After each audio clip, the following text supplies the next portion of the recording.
Vamos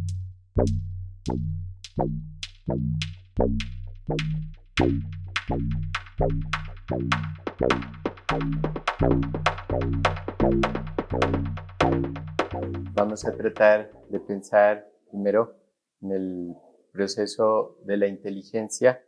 como metamorfosis, atendiendo a una pensadora como lo es Catherine Malabou, para quien la inteligencia históricamente es necesaria pensarla como un proceso en metamorfosis. Con los avances de la técnica asistimos a la explotación sistemática por la vía de los algoritmos de las capacidades de cálculo y de simulación artificial. La inteligencia artificial así no es simplemente una tecnología neutra, sino una tecnología de y en transformación, que al poner en entredicho las arquitecturas de los sistemas tradicionales de información, provoca disrupción en la vida y en la forma como nos relacionamos. Algunas de las metamorfosis de la concepción de inteligencia es posible encontrarlas de acuerdo a la investigación de esta filósofa llamada Catherine Malabou, a partir, por ejemplo, de la consideración que en Occidente comienza a construirse en la Grecia antigua sobre la inteligencia como metis. Así, pensadores helenistas, es decir, investigadores de la cultura griega antigua, como lo son Marcel Détienne y Jean-Pierre Vernant, muestran la importancia de la metis para el pensamiento y la vida de la Grecia antigua. Esta es una concepción de la inteligencia incluso anterior al logos, es decir, incluso anterior a la preeminencia que va a cobrar la razón, la racionalidad sobre la inteligencia posteriormente. Por eso es interesante recordar esta acepción que nos trae la metis. Metis tiene por emblemas al pulpo y al zorro y presenta 4 rasgos característicos, según Jean-Pierre Vernant y Marcel Détienne. La capacidad de volver el juego del enemigo contra este mismo, de esperar el momento oportuno, de desplegar múltiples giros, de ocultarse detrás de las máscaras. Todos esos rasgos se relacionarían con el poder de la metamorfosis. Es decir, que la habilidad que correspondería a la inteligencia tiene esa parte esencial de poder metamórfico y de alguna manera se constituye en la estrategia de lo viviente frente a la existencia. Así, de alguna manera,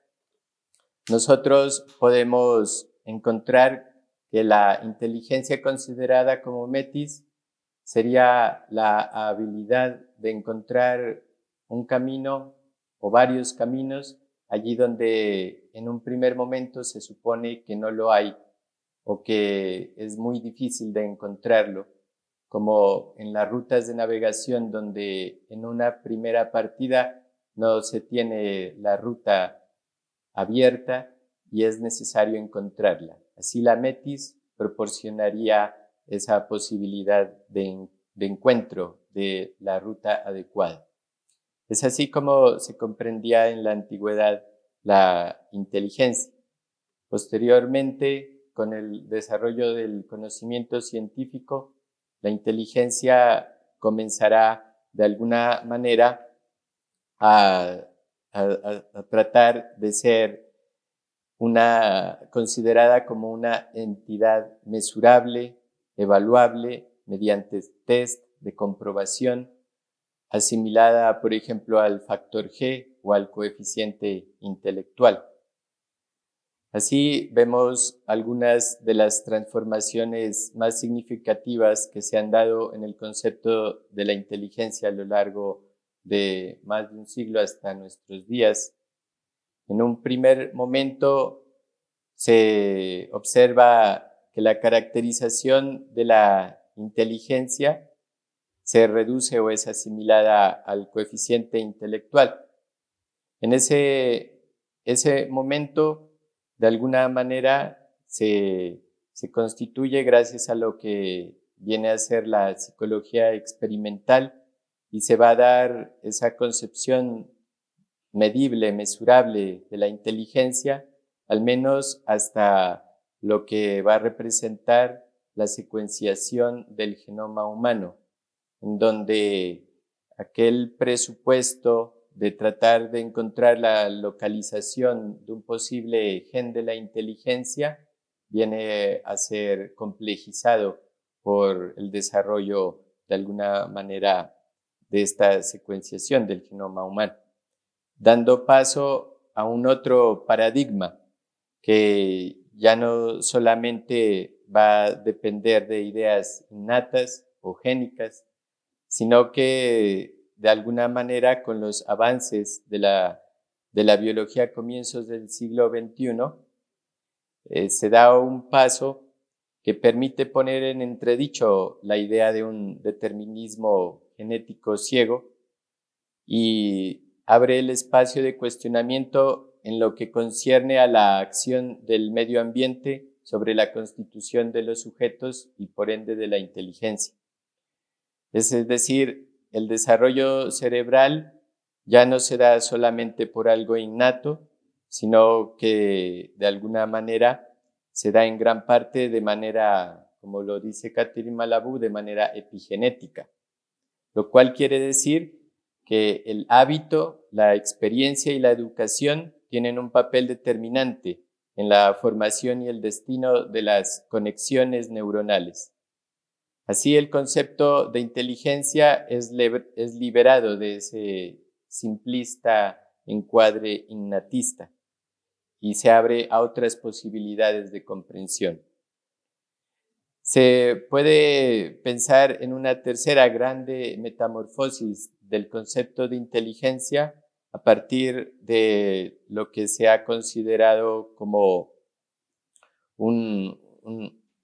cambio tecnológico en curso, como lo es la inteligencia artificial. En este tercer momento de metamorfosis de la inteligencia, correspondería a la inteligencia convertida definitivamente en automática, resultado de la eliminación de las fronteras rígidas entre naturaleza y artificio. Esto, aunque todavía no se ha producido plenamente, cabría preguntarse si acaso se producirá o estamos acaso en curso. De todas formas, no es posible acoger los cambios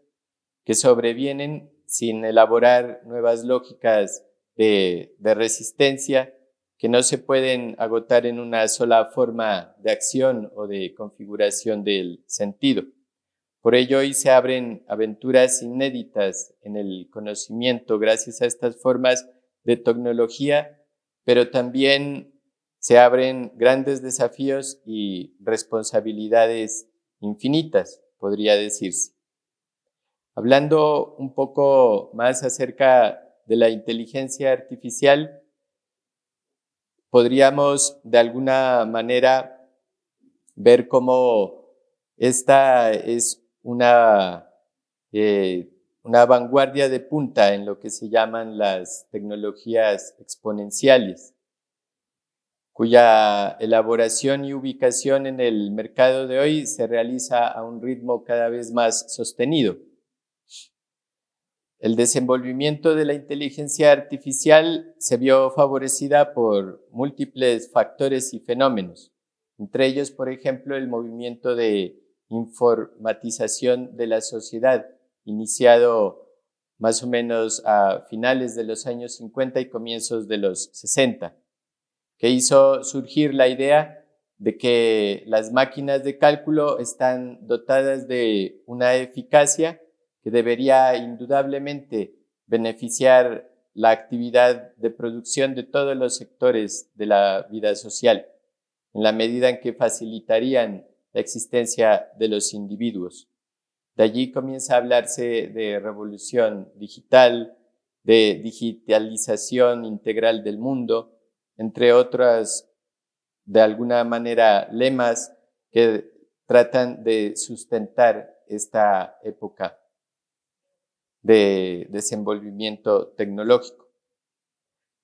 Si bien de alguna manera se han manifestado distintas formas de recepción y opiniones, perspectivas frente a esta tecnología, cabe resaltar la necesidad de construcción de estrategias de discernimiento que nos permitan no simplemente devenir en seres integrados absolutamente a este estado de cosas o en seres que rechacen todas estas innovaciones como seres apocalípticos, así como nos lo recuerda el pensador Umberto Eco. De alguna manera, cabría preguntarse, así como en su tiempo Umberto Eco lo hacía con respecto a la televisión. A él le preguntaban por allá en los años 70 qué hacer frente a los peligros de la televisión en la sociedad. Y él respondió diciendo que acaso tal vez sean los hombres más peligrosos para la televisión que la televisión para ellos. Y quizá cabría hacerse esa misma pregunta con respecto a una tecnología como la inteligencia artificial. ¿El peligro de las máquinas acaso no son los hombres? Cabría preguntarse, quizá también a manera de provocación. Interrogante de si nuevas formas van a reemplazar a las formas tradicionales, de si las máquinas van a pensar y vivir en nuestro lugar, estaría mal planteado, pues el peligro acaso no proviene precisamente de las máquinas, sino de los hombres y de las formas como nos relacionamos con ellas. Vivimos las mutaciones tecnológicas como si estuvieran sumidas en una cortina de humo. La insistencia en considerar a la inteligencia artificial como el nuevo monstruo tecnológico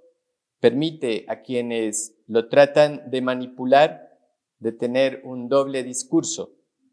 Así vemos el ejemplo de discursos como de aquel que ha sido denominado el discurso del bombero pirómano, como el que sostiene personajes como Elon Musk,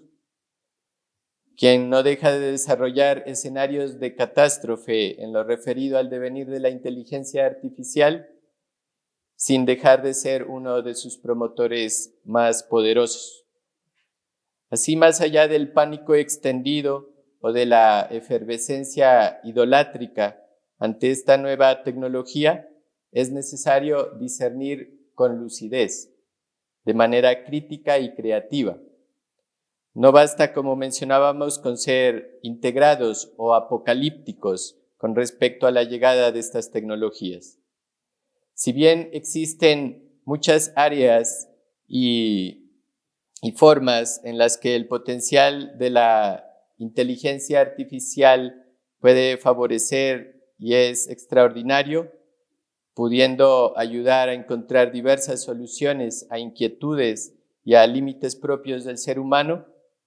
también es cierto que hay recelo frente a los riesgos que puede implicar sus usos y extensión en todos los ámbitos de la vida. Por ello, se ha venido pensando en algunas resistencias alternativas y en la necesidad de construcción democrática de la inteligencia colectiva. Si bien de alguna manera no se puede desconocer el ámbito, el contexto del sistema capitalista vinculado al desarrollo de la inteligencia artificial, no solamente nosotros podemos comprenderla desde esa perspectiva, y es necesario de alguna manera también pensar en la posibilidad de construir comunidades de responsabilidad compartida como fuente de alternativas críticas y creativas frente a la dominación de los nuevos emperadores de la ciencia y la tecnología que trasladan a los robots, a las redes de neuronas o las computadoras sinápticas sus propias pulsiones hegemónicas. Por ello es necesario hacer posible una verdadera democracia tecnológica participativa, en donde sea posible la regulación ética que de alguna manera trate de afinar estas tecnologías en donde aún existen muchos sesgos raciales y de otra índole que niegan al otro. También es necesario la configuración de una regulación jurídica internacional, pero al mismo tiempo es necesaria la comprensión teórico, práctica, crítica y creativa de carácter dialógico que permita construir formas de comprensión y de relación con estas tecnologías cognitivas que no cesan de abrir, si bien a riesgos, pero también a chances. Es necesario, para concluir, escuchar lo que el sur global también tiene por decir y proponer al respecto de los desenvolvimientos de estas tecnologías. De lo contrario, se torna en un elemento más de colonialismo y de dominación. Así, de alguna manera, es la invitación a la reflexión crítica y creativa frente a estas tecnologías ineludibles, pero ante las cuales es necesario también construir formas de comprensión crítica que nos lleven de alguna manera a pensarlas no como simples enemigos, pero tampoco como simples ídolos en los cuales amparar toda solución, desvinculándonos de nuestra responsabilidad. Muchas gracias.